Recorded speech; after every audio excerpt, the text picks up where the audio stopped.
Boa tarde a todos, meu nome é Matheus de Souza de Pierre, eu sou graduando de Direito do UNB e hoje eu vim apresentar o resultado final do meu projeto de iniciação científica desenvolvido entre os anos 2019 e 2020 sob orientação da professora Daniela Moraes.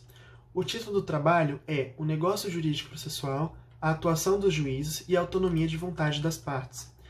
Desde o CPC de 2015, muito foi escrito e refletido sobre a positivação de negócios jurídicos processuais atípicos, tendo em vista principalmente o seu propósito e o seu potencial em contribuir para a democratização do processo, ao possibilitar que as partes, que os litigantes, os verdadeiros interessados na resolução do mérito da demanda, pudessem, de fato, definir a forma com que o seu processo seria conduzido. Ocorre que, passados 4 anos da entrada em vigor da nova norma processual, o Instituto do Negócio Jurídico Processual parece ainda não ter sido totalmente incorporado na prática forense.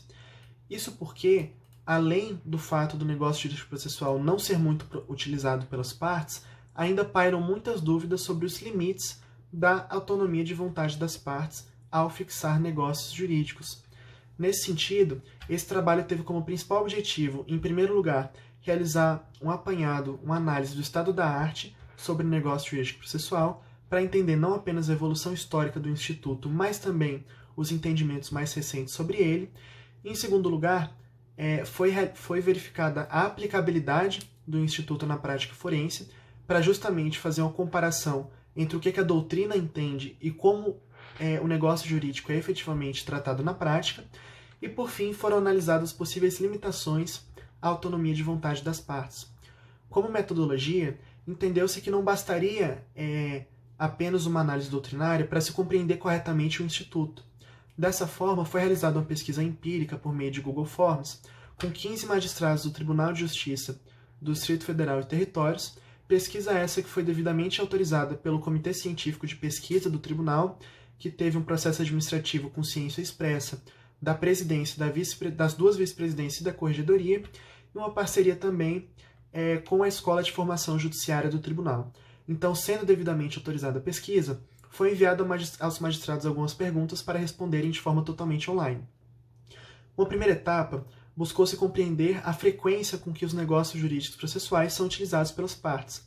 Num segundo momento, foram elaboradas hipóteses para os magistrados e foi posta a seguinte questão: se essa determinada hipótese, se as partes propusessem este negócio jurídico processual hipotético, ele seria deferido ou indeferido no processo em trâmite na sua vara.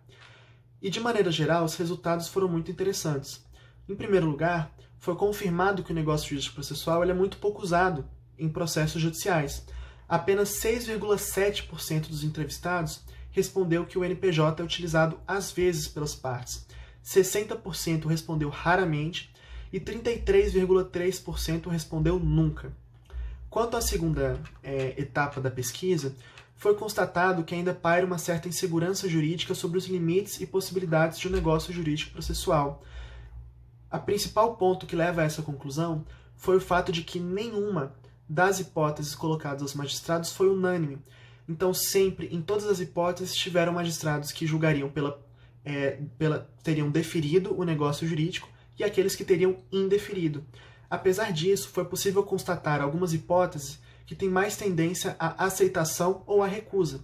Apenas a título exemplificativo, vale mencionar que teve um grau de aceitação alto, da casa dos 85%, os negócios jurídicos processuais que estabeleceriam a cronologia do processo, desde que não fixasse prazo para o judiciário, e que estabelecessem um pacto de impenhorabilidade de determinados bens. Por outro lado, percebeu-se uma tendência, também na casa dos 85%, de indeferir negócios jurídicos processuais que versassem, por exemplo, sobre superação de nulidade absoluta ou ainda sobre a impossibilidade de apenas uma das partes apelar, porque restaria uma certa simetria. Como conclusão do trabalho, portanto, foi possível identificar que ainda falta um certo consenso dos limites e possibilidades do negócio jurídico processual.